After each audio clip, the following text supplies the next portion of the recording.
In 2026, security assurance is no longer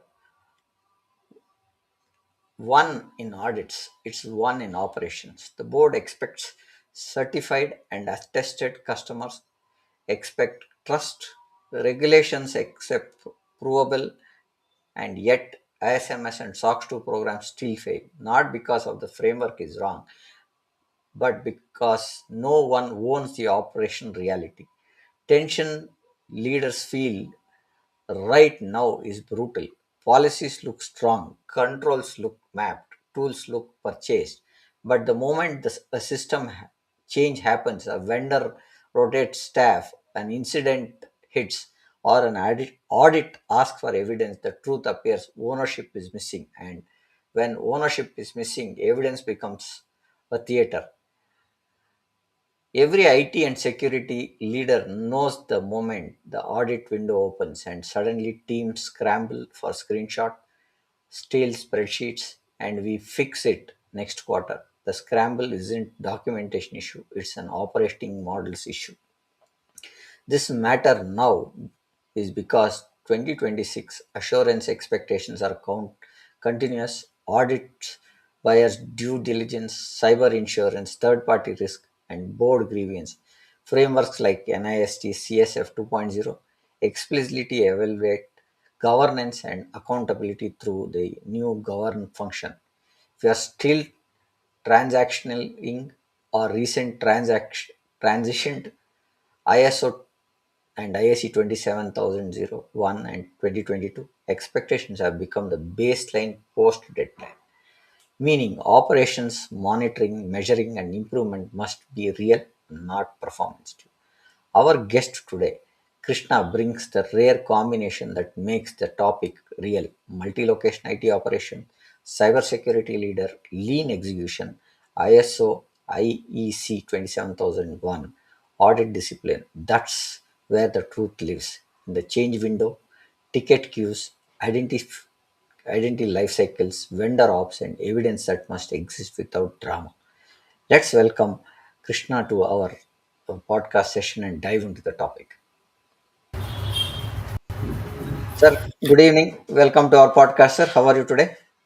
I'm doing good, Mr. Prem. How are you doing? Good, sir. Sir, a small intro about yourself to the podcast audience, sir. Yes. Hi, I'm Krishna. I'm a senior IT operations and cybersecurity leader with more than 25 years of experience. Over the past 25 years, I have seen cybersecurity mature from an IT support function to now a core function of any business. Now, security cannot be just treated as one small department, but if it is not there, your business will not run. Your business resilience is linked to security. And GRC governance, risk, and compliance is a must. You cannot take it lightly and just say, I will do IT operations and security, but no governance. No, that will never happen. Let's dive into the topic and have our first pointer coming. Why is ISMS and SOC 2 programs fail even after doing everything right? Yeah, that's an interesting question actually. So if you see ISMS and SOC 2 certifications, many companies go for it because their sales demand it, investors ask for certification, and regulations want certification. So for the very first time, organizations are very serious about certifications. They put in all their efforts. They have everything in place, processes in place. They do quarterly audits. They do everything. Even for vendors, they have questionnaires in place. But once the certification comes, then they think that okay, they have achieved the flag post or something. But that is not it. It is actually. But if you see, that is just a starting point for an organization. An organization will never be a fully mature organization. It will take time. You can never say I'm a complete mature organization. There will always be a scope for improvement, and that is what ISO really emphasizes actually, continuous improvement. And that is what I like about new ISO 27001 2022 standard, where there is a lot of emphasis on continuous improvement. In the earlier days, when we got certified for BS 799 and the old ISO 27001, not much of emphasis was there. It was more on documentation. They were insisting on, like, whether you have a 40-page security policy, access control policy. Uh, so whether you're maintaining spreadsheets, that is what they were emphasizing on actually. Now, if you see, there's a lot of emphasis is on security awareness, phishing, DLP, threat intelligence, and these things are a continuous thing. You can never say, okay, I did security awareness training for my team members, and now I can, pat on my back, say that everything is fine. No, there are situations I know, people who have undergone security awareness, they fail phishing simulation tests regularly, and companies should take those things seriously. It is very good thing to have this kind of dashboard saying that yes, 100% people have completed the security awareness, but how many people fail phishing simulation? That is also a very important question.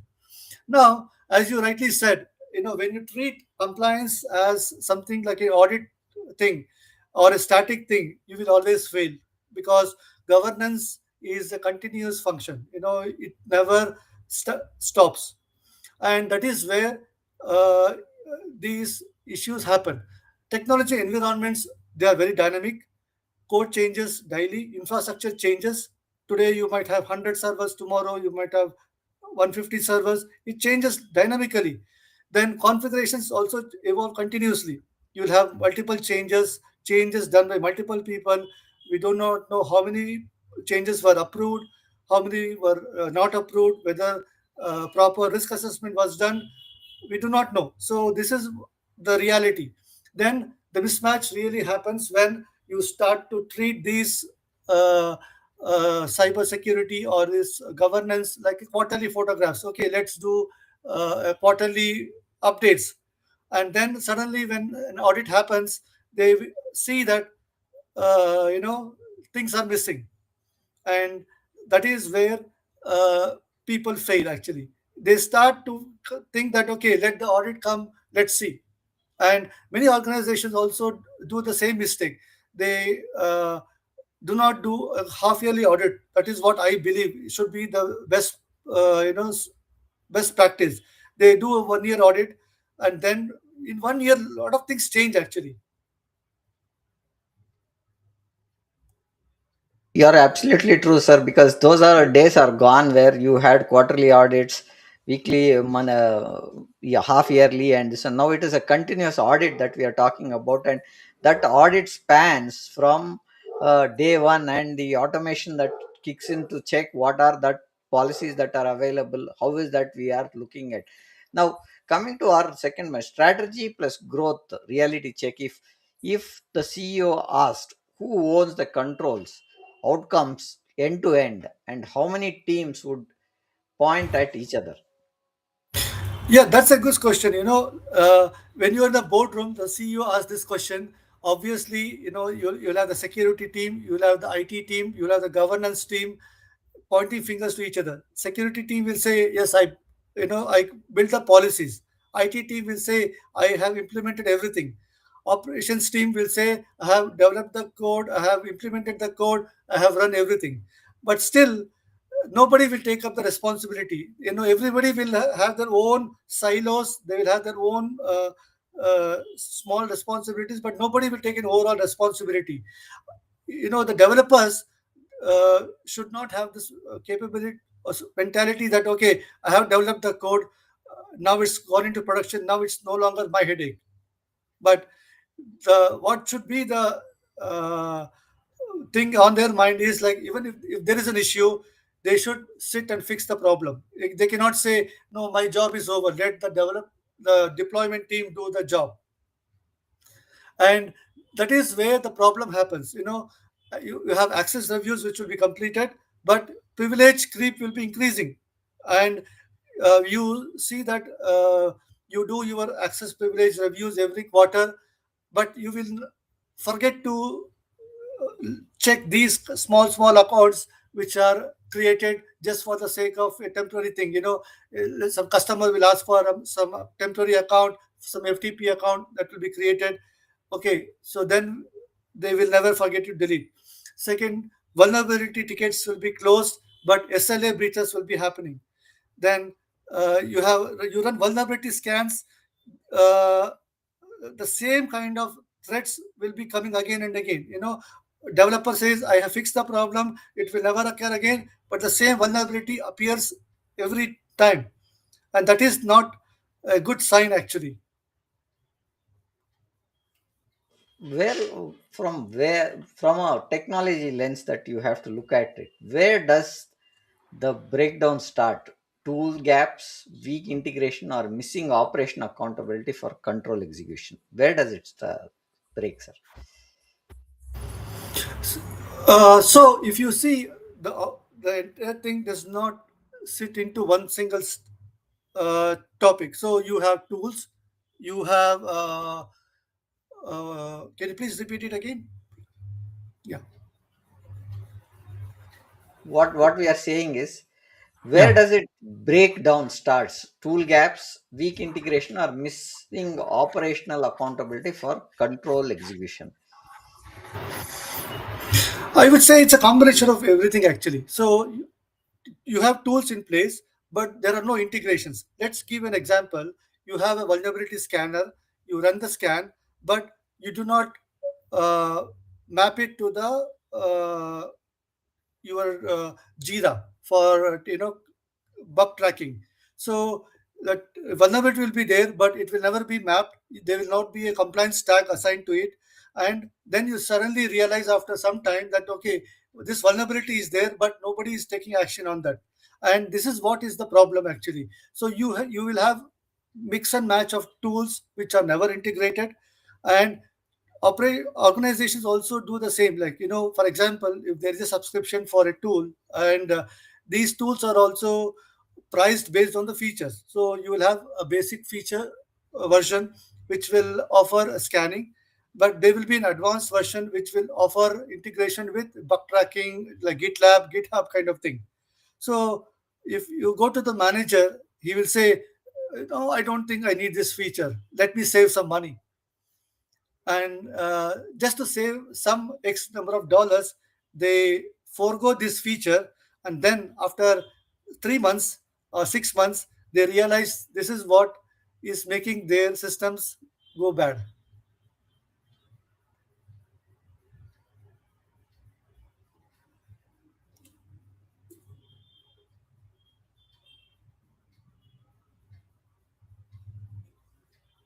Yeah. So I get your point. Where we are saying is ownership beats documentation. I think that's what we SOC 2 is an examination control relevant to trust and services criteria. So that's what you are trying to say. I think frameworks don't fail, ownership fails is what you are saying. Now, coming to next point, what Yes. does operational ownership actually mean in one clear definition? Yes, good. That's a good question. So when people say operational ownership, it very often sounds abstract, but it's actually very simple. Let's think that you are building a house. You have an architect. His job is to do the design. So it's equivalent to your strategy. Then you have the contractor. The contractor will do the implementation. So he's like the project delivery. So once he finishes the house, he will hand over the keys to the owner, and then the everything is left to the owner. The owner will have to pay the bills, fix the plumbing, and when there is a problem with the electrician, he'll have to call the electrician. He has to maintain the house. So in this context, if you see, the house owner can be called the operational ownership. So he has to do it the entire end to end. He cannot say, I the house is mine, but the responsibility does not belong to me. If you see here in GRC, the uh, how it is mapped to control owners, they are responsible for control execution. Risk owners, they are responsible for risk treatment.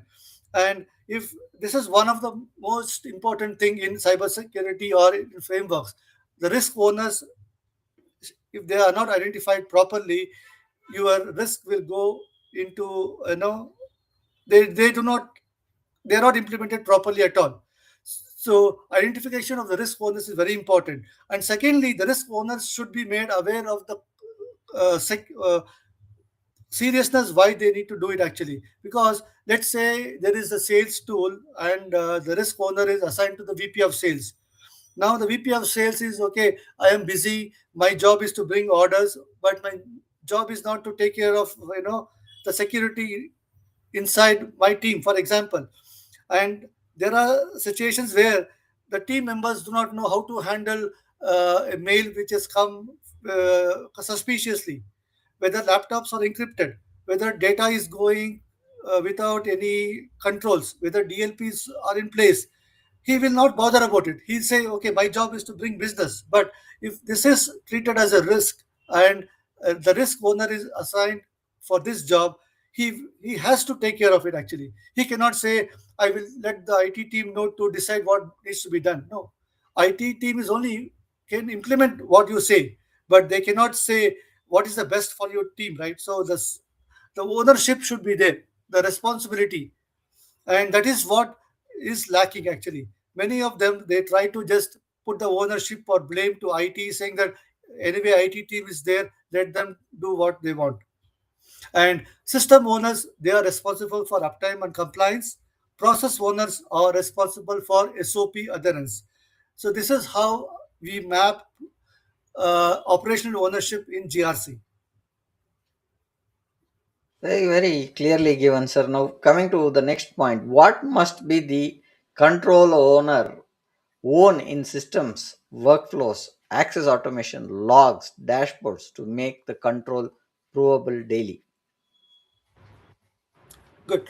Operational ownership means that he owns the entire telemetry. To make a control provable at any given point of time, the owner must own the workflow, access, automation, and logs.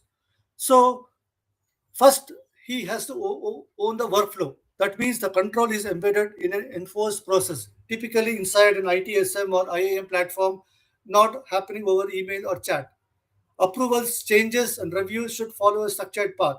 Initially, organizations, when they go for certification, they follow everything. Then they will say, I have this important change to be implemented. They will ping the person to approve it. And the fellow will say, okay, approved. And that they will copy it, send it as email, and ask the other person to implement. But that is not what it is. So the controls has to be embedded into the tool. Second, they must own access and configuration. They should know what kind of MFA is enforced, what kind of logging is there, what kind of segregation rules are there, and any changes are done. He has to be aware of it. He cannot say some changes are done and I'm not aware of it. So, if the controls are changed in a haphazard manner, these control drifts do happen. Third, they should also own the automation layer, triggers, alerts, SLA thresholds. All these things should be system enforced. So you cannot have a manual triggering of alerts and SLAs. So everything should come from the system. If reminders are manual, then discipline weakens over a period of time. And this is what is very important. And last but not the least, they must own the logs. Now, when the logs are enabled, it should be ensured that they are recorded. It is forwarded to a SIM. Dashboards are there. Dashboards are reviewed, and necessary action is also taken. Now, you cannot simply say, okay, those dashboards are there, everything is fine, hunky dory. Nothing will happen like that.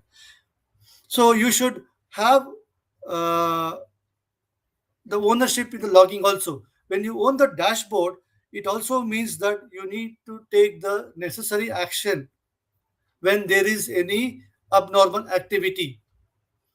And we should also make sure these data, whatever you have, is uh, cannot be tamper proof. Like if you have data in a SIEM or any system, and the data can be tampered, then it will not solve the problem. Those data should be protected, and the proper and access rights should be there.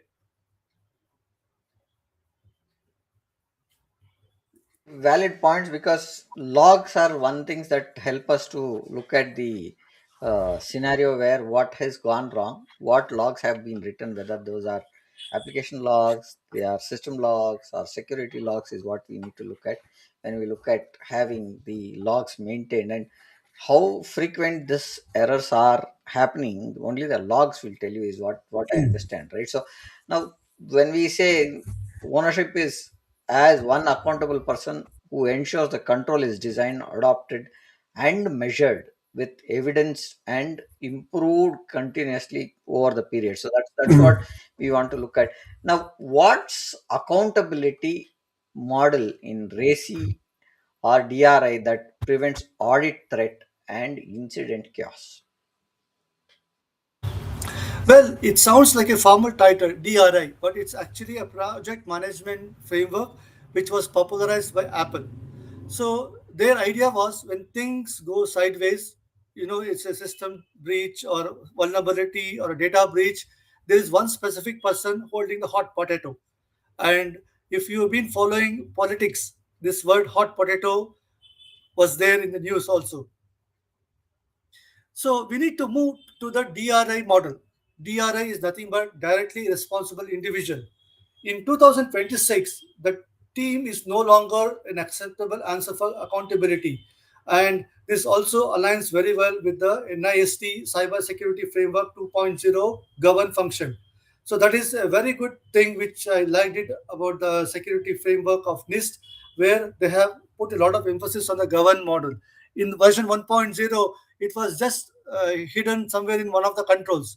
But now they have explicitly made govern as the first part of your cybersecurity model, and this prevents audit theater. So what it means is like before an audit, just say let's say you have an audit say in 2 days, so you start cleaning up your files, and that is not what is expected. So in case of a DRI, an audit is just another day where you are doing everything. So it should not be left to an incident or left to an event like an audit to start cleaning up your stuff. Now, when I compare this to the RACI model, RACI model was very good. It's still relevant in ISO 27001, but I feel it's useful for big companies where there are multi-departmental corporate projects. You have responsible, accountable, consulted, and informed, and it can be slow due to multiple layers of consultation. Whereas in DRI model, it focuses on a single point of responsibility.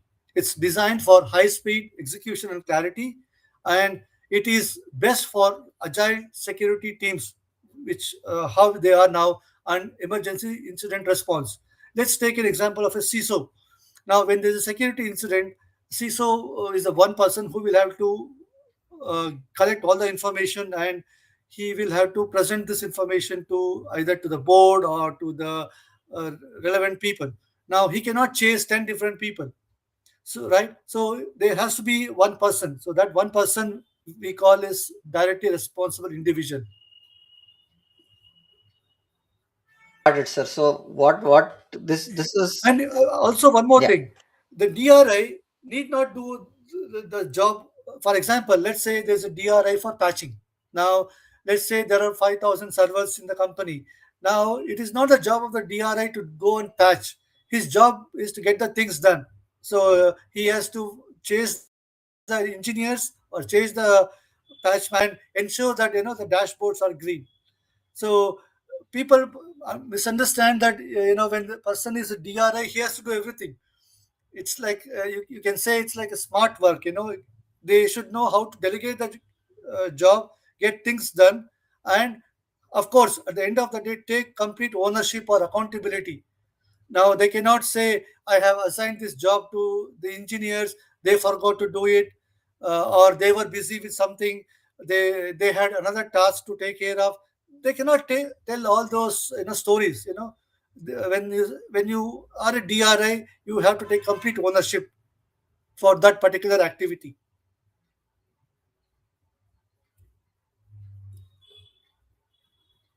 Sorry, you got it. So what we are saying is the control is the major pointer that has to be looked at any scenario is what we are saying. And now even if you are responsible for everything, there needs to be one person who's accountable, right? If that is not there, there is Yes. everyone becomes responsible, no one will become accountable. So Yes. that's the task that we should look at, where we should not have made accountable. So everybody should be not having the responsibility, but one should be having a accountability is what we are saying. Where does the And last another mile important, break? So yeah, actually, another important thing. So when the person is a DRI, the another important thing is he should be given control. Like you cannot tie his hands down and say you are the DRI. He should be empowered to take decisions at the right time. Actually, now you cannot say you are the DRI for an incident, but if something happens, you will have to again consult people. You will have, that will never happen, right? So either you give full ownership, give control to that person, or don't blame him when something happens. one way of saying is, when you are accountable, you are responsible also. So that's the first point that we Yes. want to say. And the second point is also is that when you are given responsibility, you should be given the freedom to execute it also. See, that's the point that we are looking at. So where does the last mile break, sir? Whether it is controls or evidences? So if you say, I would like to frame this in a different way. Controls or claims, evidence is currency. Now, most of the teams, what they do, they say they believe that they're running the controls, but when the breakdown happens, it happens not because of execution, because it happens at the provability. Now, let's say you are having logs of as an important item, and if the log does not correlate to what really happened with the incident, you just take a screenshot. Now screenshots, okay, we will cover it later. That is one of the weakest things actually. So if people think that, okay, I'll take a screenshot and take it as evidence, that can never happen, right? Nowadays you can ask even any chat gpt or anything to create a screenshot, that can happen. So unless you can prove that whatever you have, it cannot be treated as evidence. And unless you have evidence which is tamper proof and it can be traced back, then only you will win actually. And that is where I would emphasize evidence is the key. Even though you can say I have all these controls in place, but unless you prove it, you cannot uh, say that, okay, everything is fine. You can say my website is safe unless you prove through your vulnerability test done by a third party. See whether everything is fine. Vulnerabilities are within the limit, then only you can say. Otherwise you cannot say, okay, my website is safe. It's very easy to say.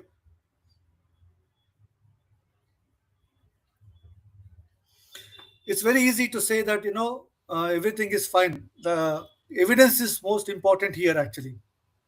Got it, sir. So what we are saying is, one way is responsibility, the other way is giving control and ownership for it, and the third is having the evidence ready for the audit to run, or when the auditor is asking, rather than running for last minute work, is what you are saying. Which evidence types are mostly fragile? Screenshots, spreadsheet trackers, ad hoc reports, or unlinked ticketing systems? Which one do you think, sir? Yeah, okay, good. So, from a technology point, as I said, the most fragile evidence types are the ones that rely on manual handling of data. So, screenshots are the weakest link, and they capture a moment in time, not the life cycle of a control. Let's say you capture a screenshot of you deleting a record, but that does not capture the life cycle. It does not prove completeness. It does not prove consistency. Similarly, spreadsheets are also very risky because they introduce manual edits, no proper version control, a lot of changes. You will not know what changes happened between one version to another version.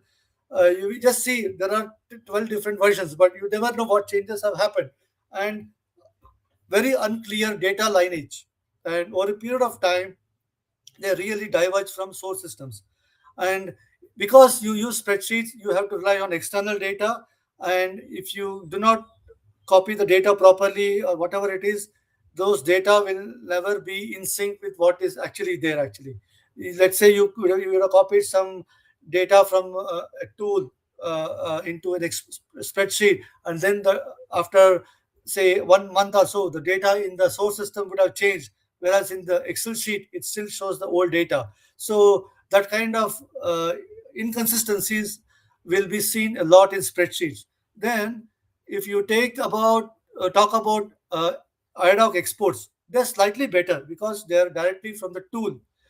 But if you see, without audit trials, without context, and without proof of completeness, they still do not demonstrate operational consistency. And unlinked ticketing systems are also fragile. You have an ITSM, you have IAM, and logging. If these are not integrated, evidence also becomes a reconstruction exercise, and you will struggle when there's an audit and you'll have to prove something. Let's say you have to prove that there was a proper change request, proper approval, then there was a trail of what really happened. If you do not you're not able to prove that, then it's very difficult actually.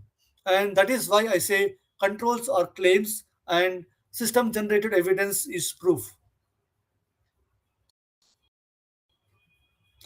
And the More. strong is automated, Yeah. time stamped, integrated, and retrievable on demand. Okay. So what we are saying is whatever evidence that you are having be real time. One is real time looking at, and if if that is old data, you'll be having the timestamps that it is captured, how it can be retrieved, and how it is stored. Those are the important points that you need to look at when we look at having these kind of data. Now, what is the hidden cost of a weak evidence? Slower sales cycles, failed renewals, higher cybersecurity insurance friction, or trust loss? What is that you think about this? It's everything actually. So if I see weak evidence is a trust tax actually. So in 2026, our biggest hurdle is to proving to our customers that we are not a supply chain risk. When you have a certification in place like a SOC 2 or ISMS, you tell the customer you are genuine. And when the evidence is messy, the sales cycle grinds to a halt. And that is where legal and risk teams at Fortune companies will flag you as very high risk. Let's take one example. Let's say an auditor will ask for a proof of a code review which happened 6 months back. Now, if you do not have proper controls in place, you'll have to ask your developer who is developing an important code to leave everything, go to the system, whether it's GitHub or whatever tool is in place, dig through the Jira tickets, see what is linked, where is the source code, and then recreate the narrative. So you are not only paying for the audit, but you're also paying very high premium for your most expensive engineers to act as digital archaeologists, and this is not something which is good. Secondly, the sales cycle will also be delayed. Let's say you have your security questionnaires, and nowadays when you are dealing with new customers, you also have to answer various security questionnaires. So every time those sales engineers will have to ask you, you'll have to stop your work, they'll have to stop their work. So a lot of time is wasted on these things, hence four and four. They will have one doubt, you will have some more doubt. So there's a lot of time is lost in that activity.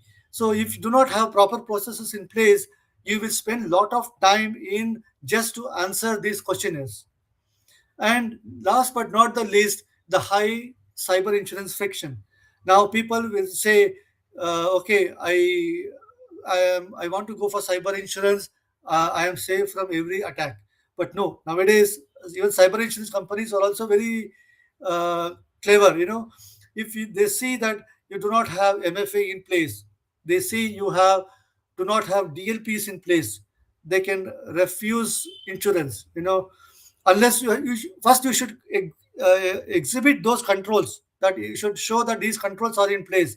Then only you can go for insurance. You cannot say I have opened all my doors, all my windows are open, no controls are there, but give me insurance. That will never happen. What you are saying is the insurance also is in such a way that they look at what is the current state and what is that it Yes, is getting insured. So based on that security risk that we are carrying, and the insurer always looks at what is the evidence that is there for them to be protected. Not paying for those fines is what I think is another yes, point when you transfer the risk to the insurance company, yeah. right? And if, So if you do not have enough controls in place, obviously, instead of X amount of as insurance, you'll have to pay double.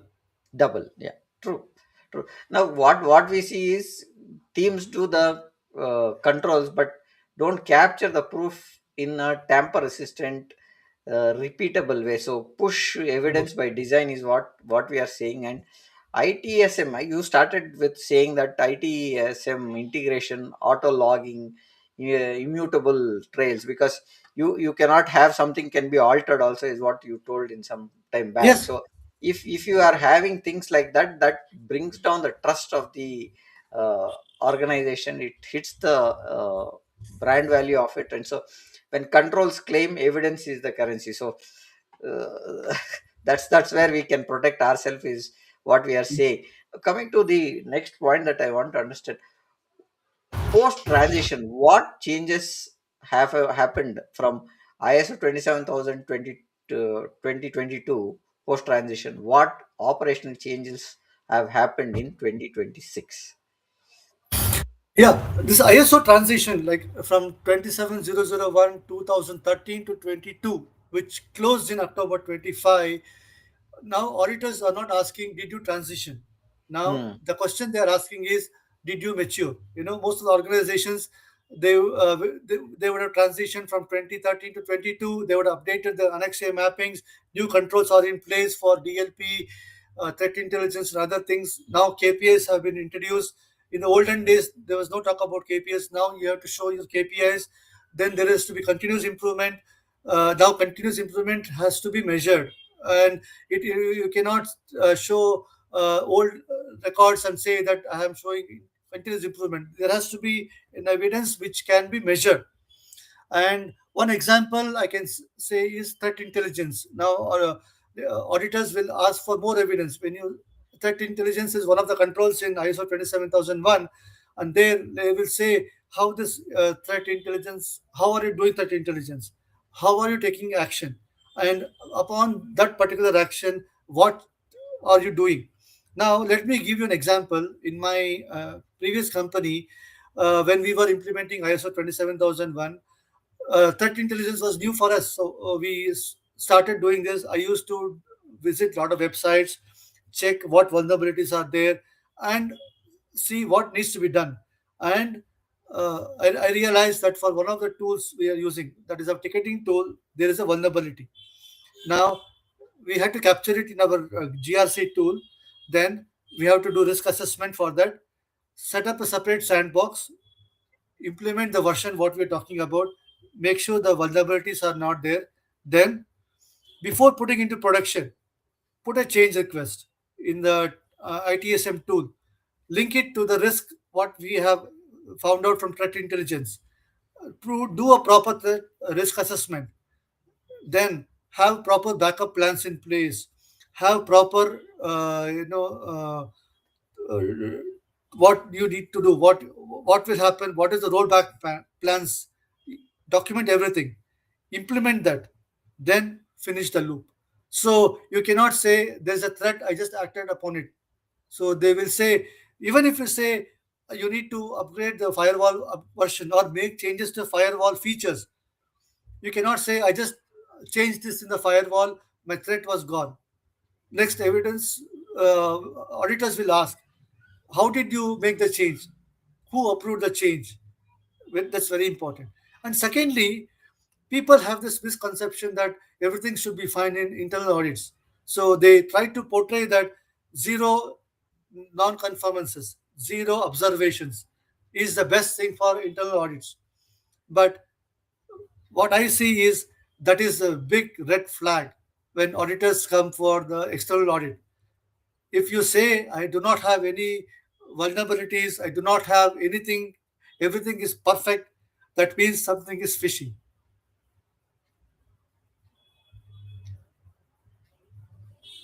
Point to be noted is that you cannot be 100% compliant. So that's the first Yes. point that you should be looking at.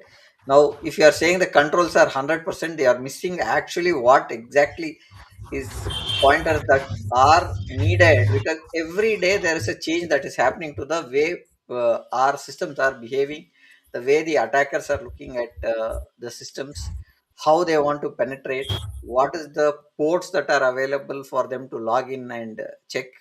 Is there a port scanner which they have put across, and if they see one port that they can gain access to, they will also, most of the time the audit people will look for uh, pointers like access control, where people have left the organization but their accounts are not still active and they are not got deactivated. So those are some things that will catch the eye when you say 100% compliant, or we are adhering to that compliance 100%. Definitely there has to be looked at something that is missing, is what I understand from what you are saying. Now, st- after the transition in 2025 deadline, what operation practices became non-negotiable? Because few were non-negotiable, like monitoring, measuring, and continual improvement. Your take on these pointers, sir? So in 2026, the non-negotiable thing is data-driven governance. If you cannot show a performance dashboard for the last 3 months or 6 months, you are not ISO ready. Secondly, you cannot say that okay, I data leakage is a threat, but I will not have controls in place. So you need to have proper risk assessment done. Those risks have to be identified. Those risks have to be accepted at the highest level, and there should be a proper audit trail. You cannot say, no, I took a decision that I will not implement these controls. And as I said in my previous thing, the threat intelligence is very, very an important part of your continuous improvement. And secondly, you should also a good thing is now you should also show proof that you are engaging with external vendors. Special interest groups. Those are all new controls in the new 2022 standard, where in the olden days you could say, okay, I got this information from so and so, but now they will ask, do you have any membership with any organizations? Do you have contacts with the local authorities? Let's say there's a cyber attack, whom will you contact? Do you have proper controls in place? Do you know whom to contact in the government? This happens especially when you are working in the European Union. For example, GDPR, there are a lot of very, very strict controls for that. When there is an attack or any cyber threat, within X number of hours, you should inform the local authorities. There is also in the new NIS2 control, I believe, you also have to inform your auditors that something has happened. So you should have those documented. Now you cannot say, I do not know whom to contact, what should be the hierarchy. You cannot say. So the threat intelligence is very important. Special interest groups, and as I say, continuous improvement is the most important thing. You should always show improvement in some way the other, either in KPIs or KRIs. There has to be proper metrics which can be measured. And one good thing is nowadays a lot of these GRC tools also, they have come up with a lot of automation. Like if you enter the required data, it will come up with nice dashboards. So that is also very useful for presenting it to the board or to external people how your ISMS is performing. Sir, the other question that I want to understand is, what are the top three audit findings that you still see in mature organizations, and why they keep repeating. Okay, so there are three things. So the first important thing is access control drift. So we already briefed upon it in the previous discussion, but let me talk about it again. Now, privilege access reviews are very important. Now, people usually what they do, you ask them to approve something, they will just approve it. They will not think what really happened. So one example, like I was with my friend, he works as a very senior change manager for a telecom company. So one of the days when we were on vacation, he is checking his emails, and I used to see that there were about 50 change requests he was getting on email, and he was just approving tick tick tick tick. So he took about 5 minutes to approve 50 changes. I asked him, "Hey, what are you doing?" He said, "Don't worry, there's one more person who will approve it." So people, and I am asking him, "Are you really empowered to do this change?" So he's a telecom guy. He's approving physical security change. He's approving a next network control change without even looking into what really happens, and that is really very it's a very big risk actually. And as I said, organizations, they run security access reviews, but the number of privileged access accounts, they would have increased, but nobody was measuring reduction. They will just say, okay, I have reviewed these accounts, everything is fine. Nobody will really check how many privileged accounts were there. And I will give one more example. So uh, let's say an organization is trying to uh, do a file transfer. They're trying with the normal method. It does not work. Then it's important. So the guy says, okay, I have access to Amazon. Let me create an S3 bucket. He creates an S3 bucket. It's about 5 to 10 GB of data. He will say, okay, because I want nothing to stop, let me give public access. You can transfer the data. So the data is transferred. After that, everything is forgotten. He doesn't really think about it. And after 6 months, there's a cyber attack. The same S3 bucket is used to compromise. And this is what really happens. So unless you have accounts properly deleted, it becomes real mess. And that is where I say integration is also important. You have intra ID, uh, Okta, different directory services, and if you do not have proper integration, and wherever you allow exceptions to have local accounts, super admin accounts, which are not controlled, the same thing happens. So a developer might have an account, temporary account with super admin privileges on a financial system, because he wants to check, he has to check something. Nothing, he will fix the problem and forgets about it. After some time, the guy leaves. Nobody realizes that this account has to be deleted, and after 6 months, the same account is used for hacking into the system. And these are common examples. And next finding which I find which is very important is ongoing supplier monitoring, which sometimes becomes very weak. Initially when you onboard a vendor, you will have this nice security questionnaires, whether you have a SOC 2 report, ISO 27000 report, whether you have controls in place, whether you have groups in place. You check everything, you onboard the vendor, then afterwards you forget. Now, let's say his SOC report is expired. SOC, what it means? It is as on that particular date. How are the controls? Let's say he has a he's given you a SOC report which is just due for renewal. Maybe at the point of time when you onboard the vendor, the SOC report is good, but after 3 months, the SOC report is no longer valid. How do you make sure it's up to date? and that is where people really lose control. They say that, okay, anyway, I got the SOC control report from the vendor, I've uploaded into my ISMS or GRC, I'm done for the audit. But he will not realize that that SOC 2 report is having an expiry date. Nothing is perfect or nothing is permanent. Similarly, uh, if the vendor suddenly changes his LLMs, changes his geographic regions, you will not know about it.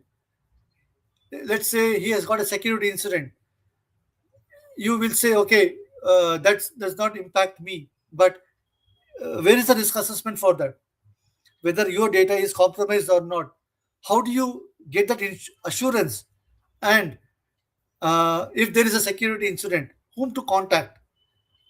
Typically, people will say, okay, I have this ID, support at xyz.com. Now, who is that support at xyz.com? Do you know that person? Do you have his phone number? And if there is a issue, how will you contact him? And do you think you will have the patience to call the toll free number, wait for the queue, and say, I have sent an email to support at xyz.com. I do not know who that person is. I want to talk to him. Now, that is not going to happen, right? So, yeah. The third thing which we also talked about is on how security incidents are also handled. There should be proper guidance. Let's say you have outsourced your process to someone. How do you handle security incidents is also important. Now, you will say it is his job, the other person will say it is the other person's job. Now, both are might be right, but who is the single point of contact or the DRI? That is where it comes to actually. I think what you are saying is three is first of three. One is the audit control that we are looking at. What is the access? Who is having what kind of access?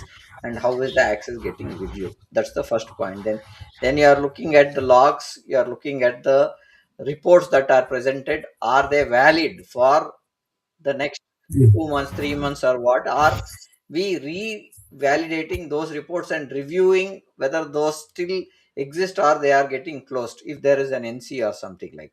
So that's the second pointer that you said. And the third pointer is who's taking the ownership, because everybody wants to have responsibility but nobody wants to take responsibility, is what we spoke some time back also, that these are the three things that you are saying. Then in reference to that is we should look at global transitions reality. Organizations certified to ISO IEC 27000 had to transition from ISO 27022 by 31st of October 2025, which raises expectations and operationally controlled maturity. So these are things that had to happen, but focus is still not there, is what I see. And now coming to the pointer that I want to look at is, uh, why do companies pass once uh, audit is done, or pass on once, but the struggle to sustain is still there? So any pointers or any viewpointers there, sir? Yeah, let me reframe this very differently. Passing is very easy, but sustaining is leadership actually. The first time when you go for any SOC to ISMS, you have that josh in you saying that, okay, I have to do it. Teams, they clean up all their access, change control, they get disciplined, evidence is all centralized, exceptions are reviewed carefully, risks are identified, risk owners are identified. But once they get the certificate, they feel that everything is done and dusted. And that is where the problem is actually. And the control should become part of your business. It should not be a part of your audit project. And when you start treating it as part of your process, that is where things actually happen. Otherwise, you will always struggle. I think what we are saying is, as you rightly said, it is more to look at passing is easy, sustaining is leadership, is what you said. And that brings a bell there, saying that You need to have the right BU guys looking at SOC 2 controls is about aligning to the trust services criteria. Sustaining is meaning making controls the BU business as usual. Call out for sustainable killers where you see there is some sustainability that gets killed. Ownership changes, mergers, tools pros, uncontrolled expectations is what we are seeing. So with this, we have one last question that we want to see as the top. We are on top of the IT operations. How do we lean teams to run controls without burning out? That's the point that I want to close with from you, sir. Actually, yeah, lean teams is something which is now becoming very popular. The problem is not because of the processes which are in place. The problem is because of the control failure. You know, the lean teams, unfortunately, they are expected to maintain support releases, maintain 100% uptime, respond to incidents, adopt new tools, generate audit evidence, and that's really not a discipline issue. And that is where, uh, if the controls create friction, teams really burn out. And when teams really burn out, controls actually drift. You are saying is when you see really burnout, people tend to overlook things, and there is misconfiguration that can be done, and we need to look at security not to be done when a person is burnt out or is in that situation is what we are saying. uh, so it should be either automated or the evidence captured in some kind of a ticket flow or some access life cycles that we need to look at, so to reduce manual loads, because when we are burnt out, the manual loads are one things that which get hit, and that's where the human becomes the weaker link for us in the cyber security space, right? So that's the pointer. I think the most important thing is you need to automate the low value, high volume activities, evidence capture, screenshots, access lifecycle, vulnerability ticketing. Those things should be automated. But what should not be automated is your acceptance of risk and some level of uh, giving control to someone. Those things should be done by a human person. Now, if you rely those things on automated controls, it will never work. And another thing is, if nowadays if a tool cannot be audited via API, then I say do not buy the tool. If you have the capability to see what's really happening through API, then only you go for it, because that is the future now. In the olden days, you could you ask the person to give these reports, but now with APIs, you yourself can get all the information. You don't have to rely on the other person actually. Thank you for that, sir. Sir, with this, we are on top of the hour. I'll just do a summary for what we have discussed over the last 50 minutes. ISMS and SOC 2 don't fail at the framework level. They fail when operational ownership is unclear. That's what we spoke when we started the session, right? So evidence breaks at the Yes. last mile is again what we spoke about. Manual proof, tool sprawling, expectations, and disconnected workflows is what we also spoke around. In 2026, governance expectations are higher. NIST's CFS2 elevates accountability via governance is what we see. And post the transition realities, ISO 27000, IEC 27001, 2022 is now operational baseline after October 31st, 2025 deadline. So sustainability ensures improvement and growth. Faster enterprise trust, fewer rework cycles, stronger resilience is what I feel. These are the few pointers that I have taken notes while we were having this discussion, sir. Any final pointers before we close the podcast today, sir? Yes, sir. So, as I said, organizations, unless they have this operational ownership in place, DRI in place, they will not succeed. And you cannot have ownership unless you have proper controls in place. And governance is very important. And even though GRC is there, governance, risk, and compliance, governance first comes first. Thank you for that, sir. With this, we are good to close the podcast, and thank you for the audience to join and ask some questions. I have one question because it is on top of the hour. We will respond it over the chat and come put it on the comment section. So, thank you for joining us. Thank you for audience for joining us today, and have a good day, sir. Thank you, and thanks once again.